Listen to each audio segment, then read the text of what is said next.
Hi, I'm Cheryl Kagan, very proud to be the senator for Gaithersburg and Rockville. In this week's episode of Kibbitzing with Kagan, I decided to interview my wonderful staff, Ryan Kirby, my fabulous chief of staff, and Abby Snyder, my wonderful legislative and communications director. Really delighted to have the opportunity to work with them and now today to chat with them. So thank you guys both for all that you do and for joining me today. Of course. Thanks for having us. So you guys have pretty deep, different backgrounds. Ryan, why don't you talk about how old and seasoned you were before you came to join my office? Yeah, so I actually joined Senator Kagan the day after I graduated from Towson University in 2019. I believe it was December 20th, and I graduated December 19th. I had worked in politics a little bit. I had done some campaign work with Greg Jennings, but I'd been college Democrat since before that. But Senator Kagan was my first job, like career. So you had been president of College Democrats, not just in College Democrats. So you had that leadership experience and had been involved in a Howard County race. And you didn't start as chief of staff. You worked your way up. I did, yeah. I started as legislative aide during the 2019 session. And then, towards the end of it, we had a change in the office, and, I was very excited to be working with you in a new role. But yeah, and ever since then, it's been excellent. Yep. So 3 years, it's a good long time. Yeah. And it's been fun to watch you grow and learn, and you bring so many skills and ideas. Abby, our trajectory was much different. Why don't you tell that story?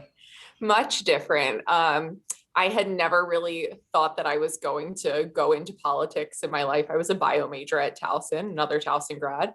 And I wound up deciding to run for city council in the city of Bowie. And one of my amazing cousins grew up with Senator Kagan and connected us and said, oh, she'll be a great mentor. And boy, did I not know what I was getting myself into. True. In the best way possible. So much amazing constructive criticism that really helped me get as far as I did, even though I didn't win the race. It definitely, I wouldn't have made it as far as I did without your education and support. And then I suggested that you come and shadow me for a day in Annapolis, just so that you could get a glimpse and we could get to know each other a little bit. Yeah, which was an amazing experience. And I didn't go in thinking that that was a job interview or anything. And halfway through the day, it turned into, so you're going to come work for me now, right? And yeah, here I am a year later. So you were working in a law firm and had been a legal secretary for a long time in a prestigious DC firm, and weren't using all of your skills and talents. And so at first you took a leave of absence. Go ahead. Why don't you tell that brief part of it? Yeah, so I was really lucky. I had been working at the firm for 5 years and was really established there and had kind of moved up in the ranks there too. And they graciously granted me a leave of absence for the months of March and April so that I could finish out the legislative session. And then 2 weeks into me being there for the legislative session, coronavirus hit and we adjourned early. So and we decided that was all your fault, right? Yeah, totally. Okay. 2-week quarantine, 2 weeks starting, same thing. Same thing. And then I said, yeah, leave of absence not sufficient. You need to quit your job and stick around, and the rest is history. That's awesome. So, so talk about the culture of our office. Ryan, why don't you start? What do you think is? Well, let's start with what's fun in our office, and then we'll go to what's challenging. Yeah, I mean, I think we are really good at making the best of a situation, and we're all working long hours and crazy days, and we can take whatever's going on during the day and poke fun at it, make jokes, and appreciate, bounce ideas off of one another. And whether it's something as simple as accidentally shredding some documents off somebody else's desk. Not me. Which you knew I definitely had to bring up. But yeah, I mean, we have a fun time in the office, that's for sure. Abby? I feel the same way.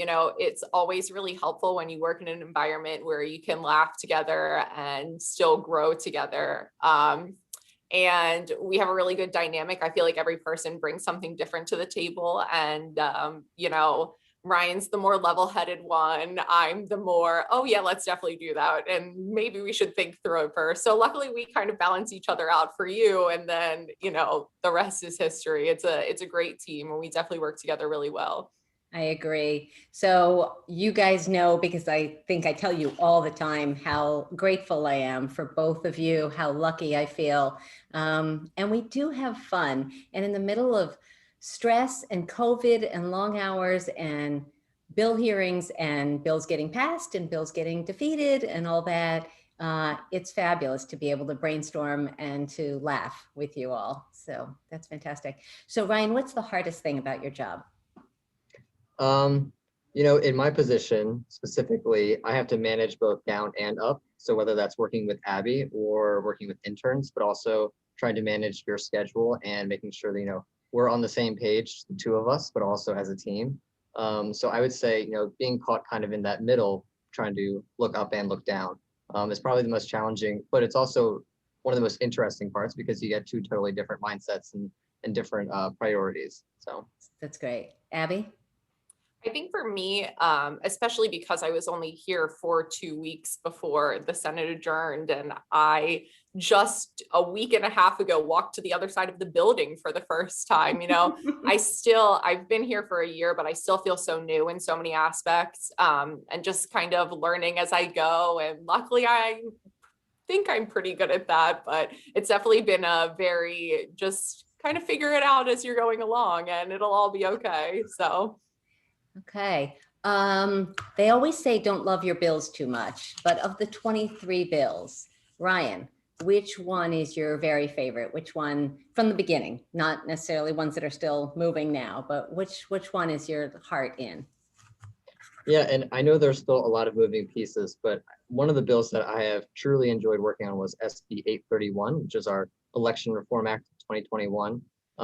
And Senator Kagan, you put forward some great ideas that were really going to move the needle forward on a wide variety of issues, from being able to fix your ballot to ensuring that every voter has an extra week to vote, and making sure we can counterbalance ballots early, which is an issue that I know we discovered in this last election cycle in a number of other states, and trying to fix those issues. And Yep.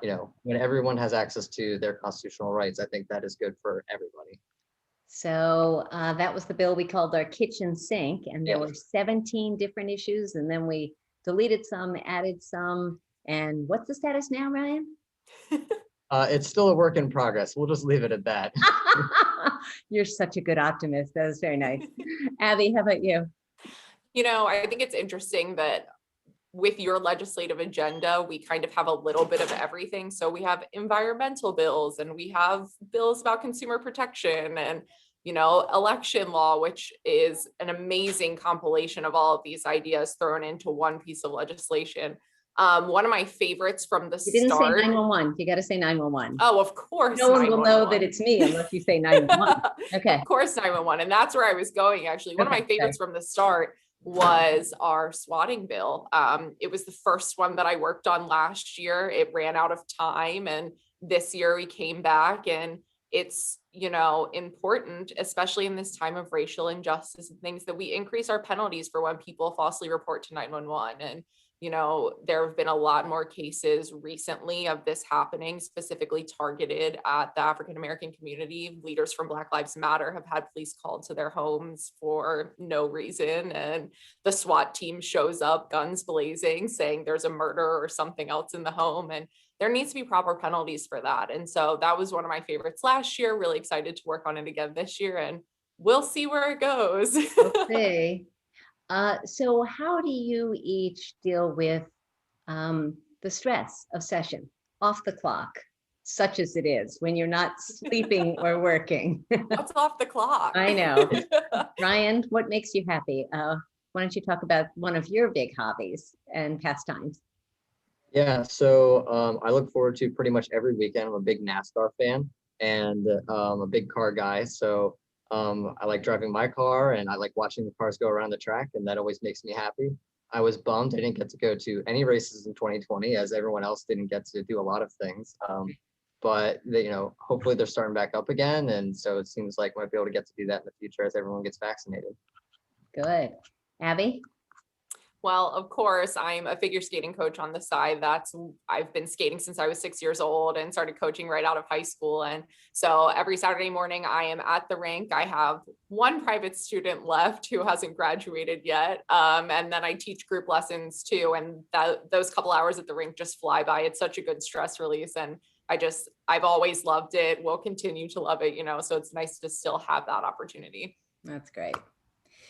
So let's talk about the pandemic. It has affected your job. It has affected the legislature. It has affected the office, obviously. So why don't you each pick one thing that you think is going to be something you most remember about COVID-19? Ryan? I think I'll try to find a silver lining. The working from home for some people has been a challenge. But for me, just being able to be home with my dog and at times my wife when she was at teaching from home, that's always a plus. And, you don't get that time back. So, just being able for my dog Tippy to sleep, right by my feet while I'm working is always a nice little creature comfort. Definitely. Abby? I totally feel you on that. One of the things that I think is going to be, one to tell the kids is during that time when we were working from home, you guys came and worked on my porch a couple times, and to be able to say, hey, there was a senator working on my porch, it's just really cool. I mean, it doesn't really sink in sometimes the importance of the work that we're doing and the importance of who you are and the role that we play. And it's just a cool thing for sure. That's awesome. So Abby, you've been especially deeply involved with some of the casework. Why don't you talk about unemployment insurance, and then Ryan, if there's something you want to add to that about vaccines or anything else? Yeah, absolutely. So obviously the pandemic made so many jobs disappear over this whole time. And unfortunately, every time it felt like the Department of Labor was making a shift in their plans for unemployment insurance that was supposed to be the saving grace, it turned into some other problem. And so since last March, we have just continuously received calls and emails and people filling out your unemployment insurance assistance form that we created, just with these heartbreaking stories. And, some people are repeat callers. Some people are someone who called 6 months ago and now all of a sudden they're having another problem. And we've gone through quite a few hundred different cases that we've had to report to the Department of Labor, asking them to escalate it, move it up the line, put some eyeballs on it just to see if they can get it moving forward. And, my heart goes out to so many of those constituents. I can't imagine being in their shoes. We've had people call in saying they're sleeping in their cars because they can't afford rent anymore. I mean, it's just devastating. And the fact that it's been going on for over a year now, there are some days where you just get one too many calls and you're just shot for the day because it's so emotionally draining. But on the plus side, we are able to help some people. And if the cases aren't too complicated, usually our push does get it resolved pretty quickly. And I'm really thankful for those. I wish we could magic wand fix them all, but hopefully we'll get there someday soon. Yeah. Well, Abby, they're lucky to have you on the other end of the phone because you bring your empathy and your attention to details, and you have been able to get a lot of these cases addressed, a lot of these families getting the unemployment insurance benefits that they have earned. So thank you for all of that. Absolutely. I think that's the hardest part too. These are benefits that they have earned, and Right. it shouldn't be that hard to get them to them. So Ryan, anything you want to add on that, or else I've got another question I can pivot to you. Yeah, I mean, I think the only thing, from a time perspective, since Abby has only been on basically since the pandemic, in the past, our office and pretty much every other office, when we have constituent concerns, we're usually able to get in touch with that department and get it resolved, within a day or two usually. And the fact that we're going on months with many times no response or no answer or no change, it is just, I mean, it's so hard to hear. And, our heart definitely goes out to everybody who's been suffering. Right.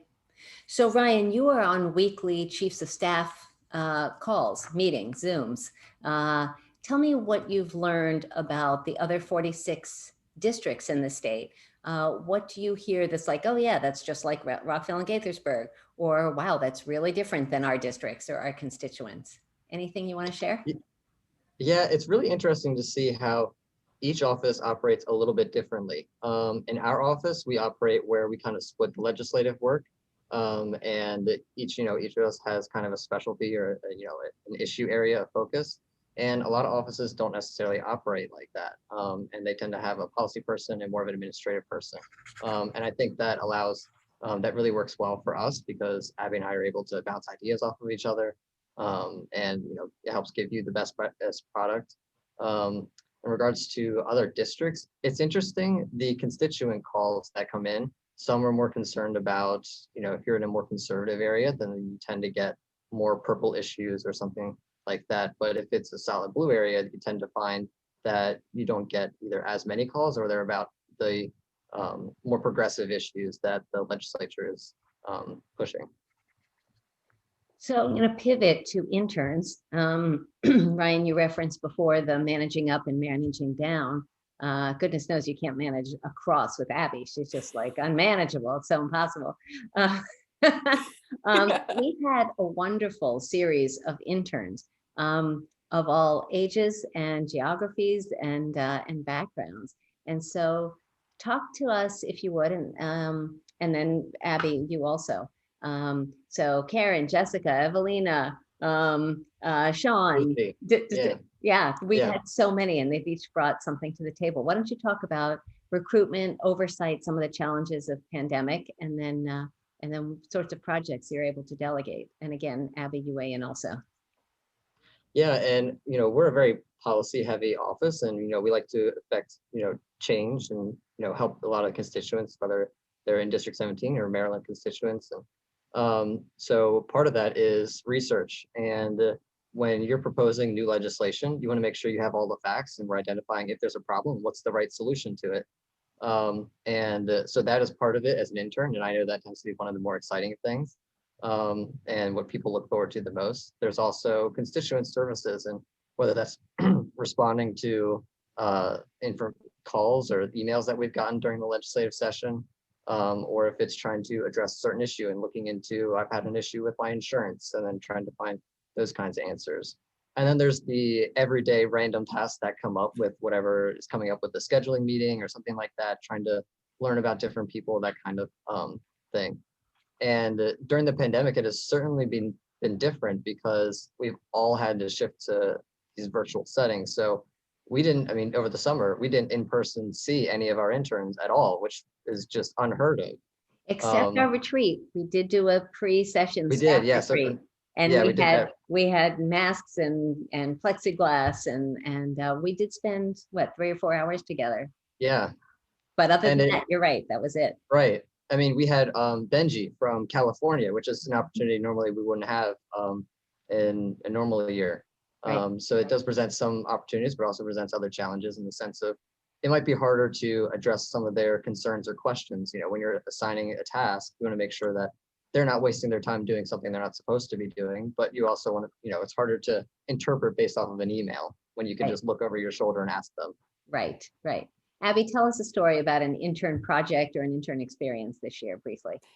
Yeah, so one of the really cool things about being virtual is you get to have these people from across the country joining, or wherever they are. If we're in Annapolis and they're in Rockville, it just makes it that much easier, Right. And I think it made it easier for them to collaborate as well in a group. So right before the session started, you and the delegates from District 17 hosted a town hall, and we had the interns create a PowerPoint presentation, and they made their own graphics, and it was really cool. And they got to work together, and it was all virtual. It was just, they had more creative ways to collaborate, and they've created graphics for us. They helped us make your Kibbitzing graphic, lots of staff Zoom calls and other virtual challenges, but they had their silver linings too, for sure. Mm-hmm.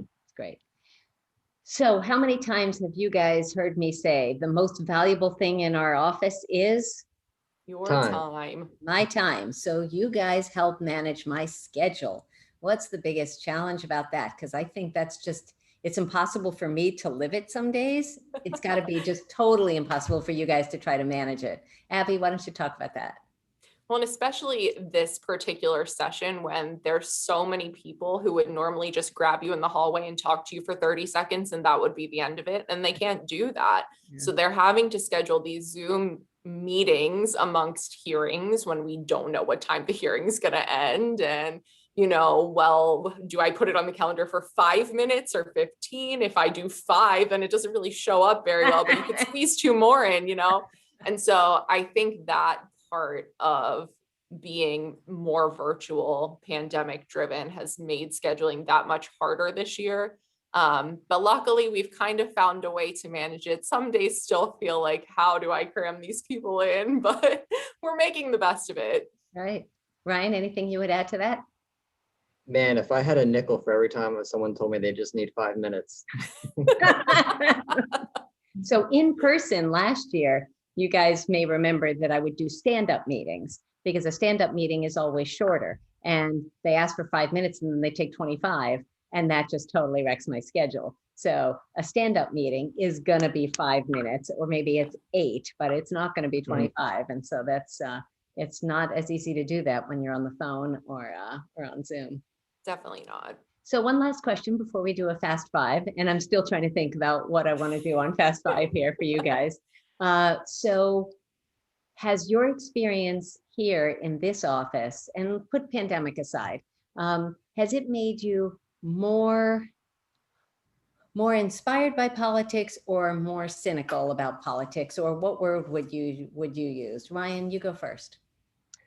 I would say more inspired, because, you know, when you're in college, a lot of the focus is on federal level. And that's what a lot of the news coverage tends to dominate, is the federal level, where you just hear about dysfunction and arguments and nothing really changing. But at the state level, I mean, we collaborate with the Republicans, and happy to hear their concerns and try to make actual changes that address them. And stuff gets done every year. There, you know, how many bills, hundreds of bills passed that will benefit the lives of actual Maryland residents. So, Love that. Abby? I would definitely say it's inspiring, especially because I don't come from a background of knowing that I've wanted to be in politics my entire life.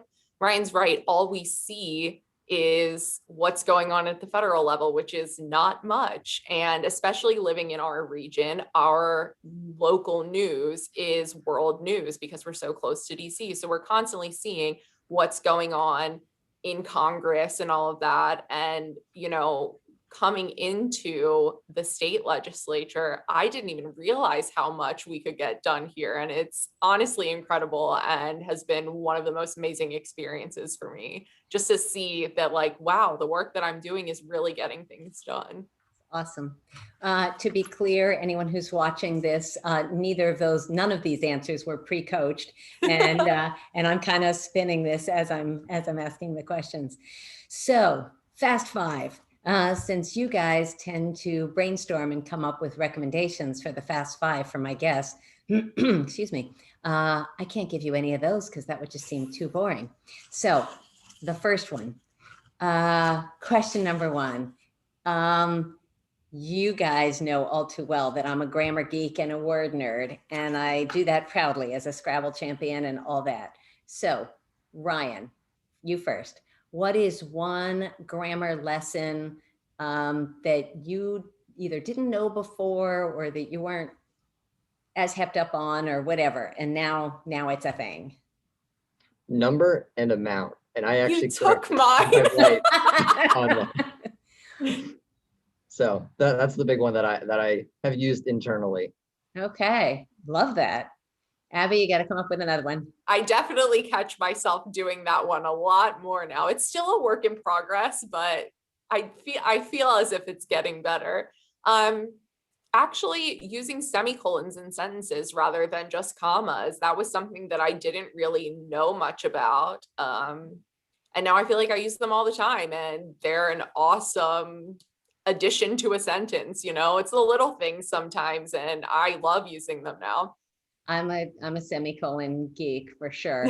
I was sure that one of you would talk about the Oxford comma, since that's the rule in my office, is Oxford comma. I think we both kind of came in as Oxford comma people. Yeah. So luckily we balanced out there. Very good. Very good. So who is a shero or hero, and ideally within Maryland politics, and not counting me, obviously? Who's someone that you've seen, heard, that you really admire? Ryan. So when I was president of the College Democrats of Maryland and Towson, we had a speaker series for all the gubernatorial candidates in 2018. And Rich Madaleno, then Senator Madaleno, was running for governor. And I think he brought such an inspiring speech, and his answers to all of the students' policy questions were so dead on. He ultimately became my preferred candidate. And so that was one in Maryland, I'd say, in recent years. And his staff were great to work with. And so it's always good to have those positive experiences, especially when I was so young in politics. Absolutely. Rich Madaleno was a tremendous, really tremendous legislator, and we miss him in the Senate, but he's doing great work in Montgomery County now, but I sure wish he were back. But his successor, Jeff Waldstreicher, Vice Chair of Judicial Proceedings, is doing wonderful work for District 18. So, Abby? I think for me, and especially not having, huge stakes in Maryland politics until recently, I am the biggest cheerleader for Delegate Brooke Learman. I talk about her to my friends all the time. I just think she is, she tells this story every time she talks about how she got into politics, that she moved to Baltimore and tried to take the bus and couldn't take the bus. And well, we have to do something about this. And the rest was kind of history. And especially with your styrofoam ban that you both worked on together. She's very involved in environmental things also, which I'm super passionate about. So, maybe one day we'll get to call her comptroller too. We'll see. But yeah, she's definitely a hero of mine. And you guys both made excellent choices. And I've known Brooke since she was this old. She was like 10 or something when I first met her. So I love that I've known her for her whole life, most of her whole life. So that's great. Question 4. So each Friday we do revels. What are we excited about? What are we proud of this week? So I think I'll ask you guys to take a moment to just think about a revel for the session, and just think a little bigger when we adjourn, knock wood, if everything continues on its trajectory. What will you be proudest of in our office? Ryan? I think I'm going to not pick a policy because I don't want to pick a favorite amongst our children, right? Right. I think, getting through the pandemic and, knock on wood, none of us have been infected, just by coming to work every day. And I think we've made all those changes and handled those hurdles pretty well, doing the best we can in this new semi-virtual hybrid environment. Right. Good one. Abby? I was just going to say, how much we've still been able to accomplish in general in this virtual hybrid, you in a telephone booth on the Senate floor environment. Hopefully after tonight, we will have had 12 bills move through the Senate just as crossover is here. And in something that we thought could end at any moment because we didn't know if coronavirus was going to play a role in all of this, I think that is just such an amazing accomplishment. And being able to collaborate still while being in the office or being at home, we've definitely kind of mastered how to work through this. Hopefully we won't need to use this skill set again, but we'll see. Right. And as we tape this, as you can see behind me, 22 days before sine die and before adjournment at midnight. So hopefully we will all stay healthy and well for the next 22 days and beyond. Yes. And now the 5th question, which is the question I ask everyone. Ryan, Abby, what is your hidden secret superpower? What is something you're really good at that most folks can't do? Ryan? I want to say it's endurance, because I feel like I can handle a lot, and whether it's personal or work or whatever, if you throw it at me, I tend to make it work and just try to push through. So I'd say, probably endurance. I love that. And you're dealing with a lot of estrogen in our office here. So, and one of our hobbies, folks, is making Ryan blush, which is like the lowest bar to entry ever. Yes. Abby, what's yours? My superpower is shredding other people's documents when I'm not supposed to. No, I'm kidding. I've always kind of I think it's partially just because I'm loud, but I've always kind of been able to command the attention in a room, whether it's, being the person who screams loud enough to get everybody to shut up, or just being the speaker in that moment and really catching everyone's attention. I think that's my superpower. That's great. Well, thank you for taking time to kibitz with me. Thank you for all your work, your dedication, your loyalty, your great ideas, your willingness to take criticism and to help me and support me and criticize me and help me do the best job I can possibly do for the residents of District 17 and the whole state. So I adore you both, and thank you very much. I'll see you in a second as soon as I stop this camera.